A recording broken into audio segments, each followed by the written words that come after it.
بسم اللہ الرحمن الرحیم۔ السلام علیکم۔ اشفاق احمد صاحب کہتے ہیں گرمیوں کی چھٹیاں ختم ہو گئی تھیں اور میں واپس اپنے کالج جا رہا تھا۔ گھر والوں سے رخصت ہو کر جب میں اسٹیشن پہنچا تو ماسٹر صاحب پہلے سے وہاں موجود تھے۔ گو میں نے اپنی روانگی سے متعلق انہیں دن اور وقت سے آگاہ نہیں کیا تھا، لیکن وہ ٹاہلی کی چھتری چھاؤں میں کھڑے اپنے چہرے کو بار بار رومال سے پونچھ رہے تھے۔ مجھے اپنی طرف آتے دیکھ کر انہوں نے ہاتھ اٹھا کر سلام کیا اور مسکرا کر بولے، آخر میں نے پتہ لگا ہی لیا کہ تم کس وقت جا رہے ہو۔ میں کھسیانہ سا ہو گیا تو میری شرمندگی مٹانے کے لیے کہنے لگے، وہاں صدر میں کباڑی بازار سے رکن الدین کباڑیے سے ایک پرانا کلارنٹ لے لینا، میرا نام لینا اور قیمت کے بارے میں اس سے جھگڑا نہ کرنا۔ پھر انہوں نے اپنی جیب سے ایک پڑیا نکال کر کہا، اس میں 2 پتیاں لگا کر پریکٹس کرتے رہنا، اور جب کوئی پتی سوکھ جائے یا ٹوٹ جائے تو مجھے خط لکھ کر ایک پتی اور منگوا لینا، میں لفافے میں ڈال کر بھیج دوں گا، لیکن ریاض جاری رکھنا۔ میں نے ان کے ہاتھ سے پتیوں کی پڑیا لے لی اور اچھا جی کہہ کر گاڑی کے ڈبے میں بیٹھ گیا۔ وہ اسی طرح ٹالی کی چھتری چھاؤں میں کھڑے تھے اور رومال سے اپنا چہرہ پونچھ رہے تھے۔ کالج ہمارے ضلع کے صدر مقام میں واقع تھا اور ضلع میرے شہر سے پورے 50 میل کی دوری پر تھا۔ 25 میل کے فاصلے پر چھوٹی گاڑی چھوڑ کر براڈ گیج کی لائن اختیار کرنا پڑتی تھی اور 2 گھنٹے کی مسافت کے بعد آدمی ضلع پہنچ جاتا تھا۔ ضلع اور چھاونی کے درمیان 3 میل کا فاصلہ تھا، جو بڑے بڑے بزرگ اور عورتیں ٹانگے میں طے کرتے تھے اور نوجوان سائیکلوں پر آتے جاتے تھے۔ گورا پلٹون کے باہر یونین جیک لہرایا کرتا تھا، جہاں 2 ٹومی پہرے پر مامور تھے۔ اس جھنڈے کے سامنے سائیکل سے اتر کر چند قدم پیدل چلنا پڑتا تھا، پھر سائیکل پر سوار ہونے کی اجازت تھی۔ کالج میں تعلیم کے ساتھ ساتھ اپنی شخصیت کو سنوارنے، بنانے اور ابھارنے کے لیے میرے سامنے 3 راستے تھے۔ کلارنٹ نوازی میں مہارت پیدا کروں، یا علامہ ایش کی شاگردی اختیار کر کے شاعری میں نام پیدا کروں، یا باطن کا سفر اختیار کر کے ایک صوفی اور یوگی کی دھارنا دھاروں۔ مہینہ بھر کے سوچ بچار کے بعد میں نے فیصلہ کیا کہ مجھے شاعر بننا چاہیے اور اختر شیرانی کو پیچھے دھکیل کر اس کے مقام سے آگے نکل جانا چاہیے۔ میں نے اپنی سائیکل نکالی، ایک نئی کاپی اور نئی پینسل خریدی اور شاعر بننے کے لیے علامہ ایش کی ٹال کی طرف چل دیا۔ صدر بازار کے دہانے پر کتب خانہ تھا، جو ادبی کتاب بیچنے کے ساتھ ساتھ ٹائٹل اتار کر ایسی کتابیں کرائے پر بھی دیا کرتا تھا۔ میں نے اپنی سائیکل ساتھی کی دکان کے باہر کھڑی کی اور ساتھ والی گلی میں پوجیا پنڈت رگھو نندن جی کے آشرم میں چلا گیا۔ وہ سیدھا دیواروں والے ٹھنڈے فرش پر ایک پرانی سی دری بچھی تھی۔ 10-15 آدمی چوکڑے مارے گیتا کا پاٹھ سن رہے تھے اور رگھو نندن جی 3 بڑے گاؤں تکیوں کے درمیان کمل آنسر جمائے بھاشن دے رہے تھے۔ میں نے کچھ سمجھے بغیر جلدی جلدی یہ بھاشن اپنی کاپی پر لکھنا شروع کر دیا۔ یہ وہی کاپی تھی جو میں نے مشن سخن کے لیے خریدی تھی اور جسے لے کر میں علامہ ایش کی درسگاہ میں جا رہا تھا۔ پنڈت جی جو کچھ کہتے تھے میں لکھتا جا رہا تھا، لیکن میری سمجھ میں خاک نہیں آ رہا تھا کہ اس کا مطلب کیا ہے۔ البتہ جب وہ عاشوق کی تشریح کرتے تھے اور ساتھ ساتھ مثالیں دیتے تھے تو بات آپ سے آپ کھلنے لگتی تھی۔ ان کا بیان اس قدر سحر انگیز تھا اور وہ ہندی الفاظ کی آمیزش ایسی دلکش تھی کہ میں نے شاعر بننے کا اور اختر شیرانی بننے کا ارادہ ان کے آسن پر ہی ترک کر دیا۔ جب لوگ چلے گئے تو میں کھسکتا کھسکتا پنڈت جی کے سامنے آ کر بیٹھ گیا اور سر جھکا کر بولا، مہاراج میں مسلمان ہوں اور پر نام کی مشق کرنا چاہتا ہوں، کیا مجھ کو اس کی اجازت مل سکتی ہے؟ انہوں نے بڑا خندہ پیشانی سے اپنی شفقت کا ہاتھ میرے سر پر رکھا اور کہا، اس میں دین دھرم کی کوئی قید نہیں بابا، یہ تو من کو شانت کرنے کا اور بھگوان سے ملنے کا اعتماد ہے، پر ہے بڑا کٹھن۔ اس کے لیے ابھیاس کی ضرورت ہے، پر یہ ابھیاس دوسری قسم کا ہے، تم سے نہیں ہوگا۔ مہاراج میں بڑا ضدی اور ہٹیلا انسان ہوں، جس کام پر ڈٹ جاتا ہوں اس کو پورا کر کے چھوڑتا ہوں۔ آپ مجھے اس کا بھید بھاؤ بتلائیں، میں پورا کر لوں گا۔ انہوں نے مسکرا کر کہا، یہاں ضد کا کام نہیں ہے اور نہ ہی یہاں کوشش کے کارن کچھ بنتا ہے، اس میں تو بس ایک نیم کرنے کی ضرورت ہے اور وہ مشکل ہے۔ میں نے کہا، میں ارادے کا بھی بہت پکا ہوں اور جو نیم ایک مرتبہ کر لیتا ہوں اس کو پورا کر کے چھوڑتا ہوں۔ کہنے لگے، پھر اس کے لیے تمہیں مرنے کا نیم کرنا ہوگا، جب تک مرو گے نہیں اس ساگر میں تیر نہیں سکو گے، زندہ آدمی ڈوب جائے گا، یہی اس کا بھید بھاؤ ہے۔ مرنے کا حکم سن کر میں کچھ خوفزدہ سا ہو گیا، ان کی بات میری سمجھ میں نہ آئی۔ کہنے لگے، تم ڈرے ہوئے ہو اور سہمے ہوئے آدمی ہو، اگر تم اپنے ڈر کے اندر گہرا غوطہ لگا کر پاتال تک جاؤ گے تو وہاں اپنے ڈر کا ایک ہی کارن پاؤ گے، موت، اور جب تم موت کو سچ اور ست مان لو گے تو ہر طرح کا خوف دور ہو جائے گا۔ جب تم یہ بھید سمجھ جاؤ گے، موت ہی جیون کا راستہ ہے اور موت ہی جیون کا انتر بھید ہے، اور تم جمتے ہی موت میں پراپت ہو چکے ہو، پھر تم میرے پاس آنا۔ میں ان کی یہ بات سن کر خاموش ہو گیا اور اسی طرح بیٹھا رہا۔ پھر وہ اپنے آسن سے اٹھتے ہوئے بولے، اس سنسار میں ایک ہی سچ ہے اور وہ ہے موت۔ باقی ساری چیزوں پر وشواس ہو بھی سکتا ہے اور نہیں بھی، پر موت کے بارے میں تم ایسا نہیں کر سکتے۔ پنڈت جی کے منہ سے مراقبہ موت کی ترکیب سن کر میں حیران بھی ہوا اور اس کے ساتھ ساتھ میری پریشانی میں اضافہ بھی ہو گیا۔ میں نے فیصلہ کر لیا کہ موت سے شاعری بہتر ہے۔ سر جھکا کر انہیں پرنام کیا اور علامہ عیش کی ٹال پر چلا گیا۔ جب میں نے ضلعی مشاعرہ میں پڑھنے کے لیے اپنی پہلی غزل علامہ عیش کی خدمت میں پیش کی تو انہوں نے اسے بغور دیکھ کر اپنے میلے تکیے کے نیچے رکھ لیا اور فرمایا، کل اسی وقت آ کر لے جانا، اصلاح کر دوں گا۔ لیکن اگلے روز جب میں وقت مقررہ پر ان کی خدمت میں حاضر ہوا تو انہوں نے تکیے کے نیچے ہاتھ پھیر کر ایک کاغذ نکالا اور غزل میرے حوالے کر دی، لیکن یہ میری غزل نہیں تھی۔ علامہ صاحب نے میری حوصلہ افزائی کے لیے اپنی طرف سے غزل لکھ دی تھی، جس میں صرف میرا تخلص موجود تھا۔ جب میں نے معذرت بھرے انداز میں کسی اور کی غزل مشاعرے میں پڑھنے سے انکار کر دیا تو انہوں نے غصے میں آ کر کہا، شاعری کرنا تمہارے بس کا روگ نہیں ہے۔ اگر تم 100 سال تک بھی اس میدان میں جھک مارو گے تو کامیاب نہیں ہو سکو گے۔ تمہاری طبیعت موزوں نہیں ہے اور تمہارا ذہن وزن کی باریکیوں کو سمجھنے سے قاصر ہے۔ تم کوئی اور کام کرو۔ میں نے وہیں کھڑے کھڑے فیصلہ کر لیا کہ شاعری سے راگداری بہتر ہے۔ علامہ عیش کو سلام کیا اور رکن الدین کباڑیے کے یہاں ایک سیکنڈ ہینڈ کلارنٹ خریدنے چلا گیا۔ یونیورسٹی کے امتحانات کے قریب جب ہماری سینئر کلاسوں کی الوداعی پارٹی ہوئی تو لڑکیوں کے کورس کے بعد سیکرٹری نے میرا نام لے کر پکارا۔ میں اپنا کالا سیاہ تیل سے چمکایا ہوا کلارنٹ لے کر سٹیج پر چڑھا اور سارے مجمع کو ایک فاتح کی طرح سر گھما کر دیکھا۔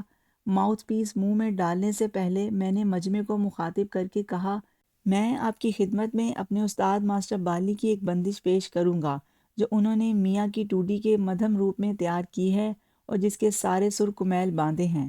جب میں نے ماؤتھ پیس میں پھونک لگائی تو پتی باڈی کے ساتھ چمٹی رہ گئی اور ہوا نلکی میں سے سیدھی سطح گزر گئی۔ دوسری اور تیسری پھونک کے بعد میں نے پتی کو لعاب دہن سے لتھیڑا تو ہوا کا گزر بالکل ہی رک گیا۔ سامعین اوئے ہوئے کر کے ہوٹ کرنے لگے اور چند ایک نے منہ میں انگلیاں ڈال کر سیٹیاں بھی بجائیں۔ میں نے ہاتھ کے اشارے سے ان کو منع کیا، پتی باہر نکال کر اسے لب لگا کر تر کیا اور پھر ایک بھرپور کوشش کی، لیکن کلارنٹ کو نہ بجنا تھا نہ بجا۔ سارے ہال میں تالیوں سیٹیوں کا شور اٹھا اور میں شرمندہ ہو کر سٹیج سے اتر آیا۔ اپنی سیٹ پر بیٹھے ہوئے میں نے فیصلہ کیا کہ راگداری سے پڑھائی بہتر ہے اور مجھے ایف اے کرنے پر پوری توجہ دینی چاہیے۔ ٹھیک 1.5-2 مہینے بعد ہمارے کالج میں پرچہ لگا کہ ماسٹر بالی شہر میں آئے ہوئے ہیں اور آج شام سیشن جج اشرف چشتی کی کوٹھی پر اپنے فن کا مظاہرہ کر رہے ہیں۔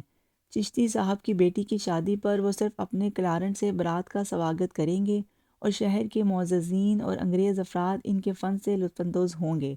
میں اس محفل میں جانے کے لیے بے قرار تھا، لیکن میرے پاس کوئی ذریعہ نہ تھا۔ نہ میں معزز شہری تھا اور نہ انگریز افسر، نہ ہی میری سیشن جج کے عملے سے کوئی واقفیت تھی کہ کسی کلرک کے ساتھ مل کر برات کے خادموں میں اپنا نام درج کروا لیتا اور لوٹا جگ لے کر ادھر ادھر گھومنے والوں میں شامل ہو کر اس محفل میں شرکت کر سکتا۔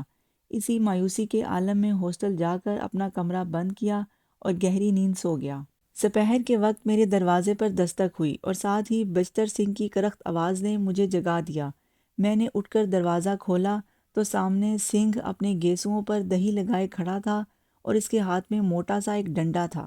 اس کے پیچھے ماسٹر بالی کھڑے تھے جن کے بائیں ہاتھ پر سبز رنگ کا ایک ریشمی رومال بندھا تھا۔ سنگھ نے کہا کہ لے بھائی سنبھال اپنا پرونا، میں ہاسٹل سے کتے بھگانے جا رہا ہوں، سالوں نے بڑا تنگ کر رکھا ہے۔ ماسٹر صاحب اندر داخل ہوئے۔ میں نے جلدی جلدی کتابیں اٹھا کر ان کے لیے کرسی خالی کی اور خود ان کے سامنے چارپائی پر بیٹھ گیا۔ مسکرا کر بولے، تو میں نے بے وقت جگا دیا۔ اگر مجھے پتا ہوتا کہ یہ وقت تمہارے سونے کا ہے تو میں کسی اور ٹائم آ جاتا۔ میں نے کہا، بالکل نہیں سرکار، آپ کے آنے سے تو جاگرتی ہو گئی ہے، سونا کیسا ہے؟ میرے منہ سے سرکار کا لفظ سن کر ان کو تھوڑی سی حیرت ہوئی اور انہوں نے پلٹ کر میز سے میرا کلارنٹ اٹھا لیا۔ کہنے لگے اچھا دانا ہے، مشق کرتے ہو؟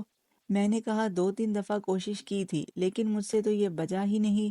انہوں نے کلارنٹ کو الگ الگ کیا، چابیوں کی تڑ دیکھی، پتی کو اتار کر پھر اپنی جگہ پہ لگایا اور کلارنٹ جوڑ کر منہ سے لگا لیا۔ اسے اتفاق کہیے یا کشف، انہوں نے وہی بندش بجانی شروع کر دی اور اس میں ایسی ایسی دھنیں بھریں کہ اس سے پہلے کبھی نہ سنی تھیں۔ کوئی 5 منٹ تک یہ بندش بجانے کے بعد انہوں نے کہا بڑا سریلا دانا ہے، کتنے میں ملا؟ میں نے قیمت بتائی تو وہ اور بھی حیران ہوئے اور پوچھنے لگے اس کا کیس بھی ہے؟ میں نے کہا جی ہاں ہے۔ کہنے لگے اس کو میز پر نہیں رکھا کرتے، کھول کر کیس میں بند کر کے الماری کے اندر رکھا کرتے ہیں، گرمی سے اس کے جوڑ کھلے ہو جاتے ہیں۔ پھر انہوں نے ہاتھ کے اشارے سے کیس طلب کیا، کلارنٹ کھول کر اس کے اندر رکھا اور میرے حوالے کر دیا۔ میری پڑھائی کے بارے میں رسمی سی گفتگو کرنے کے بعد انہوں نے میرا ہاتھ پکڑ لیا اور گلوگیر لہجے میں بولے تم نے میری ذات پر جو احسان کیا ہے اس کا بدلہ میں عمر بھر نہیں دے سکتا۔ میں اپنے کرتوت پر دل ہی دل میں پہلے ہی شرمندہ تھا۔ ان کی یہ بات سن کر زمین میں گڑ گیا، نہ کچھ کہہ سکتا تھا نہ بول سکتا تھا اور نہ ہی معافی مانگنے کا یارہ تھا۔ اسی طرح پتھر کا بت بنا کھڑا رہا۔ کہنے لگے رجنی کی شادی ہو گئی اور خدا کے فضل سے 1 ہفتے کے اندر اندر ہو گئی۔ کہاں؟ میں نے چیخ کر کہا۔ فرمایا یہ پتہ نہیں کہاں ہوئی ہے، البتہ اس کی بارات بھاگسر سے آئی تھی اور ادھر ہی کو اسے بیاہ کر لے گئے ہیں۔ میں نے کہا ماسٹر صاحب وہ آپ سے دیوانوں کی طرح محبت کرتی تھی، ہر گھڑی آپ ہی کے خیال میں رہتی تھی، اس لیے تو میں تمہارا شکر گزار ہوں کہ تم نے عین وقت یہ میری جان بچا دی۔ میرے دل میں بھی کچھ ایسی ہی محبت کے آثار پیدا ہو گئے تھے۔ میں نے کہا آپ کو پتہ ہے کہ میں اس کی ماں سے ملا تھا؟ اس نے خود مجھے بتایا تھا۔ ماسٹر صاحب بولے اس کی ماں نے؟ نہیں، خود رجنی نے۔ وہ تم سے ناراض تھی لیکن کچھ اتنی بھی نہیں جس قدر اسے ہونا چاہیے تھا، بس خفا خفا سی تھی۔ آپ سے پھر بھی ملتی رہی۔ میں نے پوچھا تمہارے جانے کے بعد صرف 1 مرتبہ ملاقات ہوئی لیکن بڑی بھرپور۔ شادی سے پہلے اس نے اپنی ماں سے کہا کہ اگر مجھے بارات کے ساتھ بھیجنے کی خواہش ہے تو مجھے ماسٹر بالی سے آخری ملاقات کرنے دے، ورنہ بھول جا کہ میں بھاگسر کے پنڈتوں کے گھر جاؤں گی۔ پھر وہ مانی۔ میں نے جلدی سے پوچھا اس کی ماں خود اسے میرے چوبارے پر چھوڑنے آئی اور صبح 5 بجے واپس اپنے ساتھ لے گئی۔ ساری رات؟ میں نے چہک کر کہا ساری رات؟ لیکن ماسٹر صاحب وہ ایسی تو نہیں تھی، وہ ایسی بھی نہیں تھی جیسی تم سمجھ رہے ہو، اور وہ اس طرح کی بھی نہیں تھی جیسے میں سمجھتا رہا تھا۔ وہ بس کچھ اور ہی چیز تھی۔ اگر کچھ دیر اور تخت پور میں رہتی تو میں زندہ نہ رہتا، لیکن وہ اپنے سسرال سے آتی بھی تو رہے گی۔ بھلے آتی رہے، اب کوئی خطرہ باقی نہیں رہا، اب وہ مجھ پر حملہ آور نہیں ہوگی۔ تو وہ سر جھکا کر کہنے لگے وہ شکتی کا روپ تھی جو 1,00,000 برس کا یک بتانے کے بعد کسی روپ متی کے پردے میں اترتا ہے، پھر کسی طے شدہ رات کے اندر ایک مرگ کا خون پی کر واپس اوتاشی میں چلا جاتا ہے۔ تو اب وہ واپس چلا گیا؟ میں نے جلدی سے پوچھا۔ چلا گیا اور خون پی گیا، ڈٹ کے پی گیا، سیر ہو کے پی گیا، کئی جھٹیاں لگا گیا۔ آپ نے خود اسے خون پیتے ہوئے دیکھا، شکتی کے روپ کو دیکھا اور بہت قریب سے دیکھا، لیکن اسے کوئی سہار سکتا ہے؟ ایسا کوئی جس کے ساتھ کسی کی دعا ہو، کسی کی پرارتھنا ہو، آشیرواد ہو۔ آپ کے ساتھ کس کی دعا تھی ماسٹر صاحب؟ میرے ساتھ رجنی کی آشیرواد تھی اور اسی کی پرارتھنا تھی، اور وہی شکتی کا روپ تھی، بلکہ وہی شکتی تھی۔ انہوں نے خوف سے نکلتے ہوئے کہا اور اپنے دونوں ہاتھوں میں میرا ہاتھ پکڑ کر بولے تم نے مجھ پر بڑا احسان کیا ہے جو اس کی ماں سے مل کر ساری صورتحال واضح کر دی۔ ایسا نہ کرتے تو مجھے روز جینا پڑتا، روز مرنا، اور صرف مرنے کے لیے ہر روز جینا بڑا ہی کٹھن کام ہے۔ تھوڑی دیر بعد انہوں نے میرا ہاتھ چھوڑ دیا اور چہک کر بولے آج شام فنکشن پر آ رہے ہو؟ میں نے کہا حضور میں کس طرح آ سکتا ہوں، میرے پاس تو کوئی دعوت نامہ ہی نہیں۔ دعوت نامہ؟ انہوں نے حیرانی سے کہا دعوت نامہ؟ تمہیں تو سیشن جج کی بھگی ہاسٹل سے لینے آئے گی، تم وقت مقررہ سے پہلے تیار رہنا۔ میں نے کہا آپ نے تو کبھی کسی بیاہ شادی پر پرفارمنس نہیں دی، یہاں خیر سے مان گئے۔ رازدارانہ لہجے میں بولے اپنے یار دان سنگھ کا کیس اسی سیشن جج کے پاس ہے اور جج نے میرے ساتھ وعدہ کیا ہے کہ اسے اگلی پیشی پر رہا کر دوں گا، بشرطے کہ میں اس کی رہائی سے پہلے ہی جج کی کوٹھی پر شادیانے بجا دوں۔ میں حیران سا ہو گیا تو میرا کندھا ہلا کر بولے کوئی مہنگا سودا ہے شفائی؟ آج کی ویڈیو آپ کو کیسی لگی کمنٹ میں ضرور بتائیے گا۔ مزید سننے کے لیے میرے چینل کو سبسکرائب کریں۔ میری دعا ہے کہ اللہ آپ کو آسانیاں عطا فرمائے اور آسانیاں تقسیم کرنے کا شرف عطا فرمائے۔ آپ سب کا بہت بہت شکریہ۔ آپ لوگ میری ویڈیو دیکھتے ہیں، سنتے ہیں، سمجھتے ہیں، پسند کرتے ہیں، شیئر کرتے ہیں اور میرے چینل کو سبسکرائب کر کے مجھے موٹیویٹ کرتے ہیں۔ جزاک اللہ۔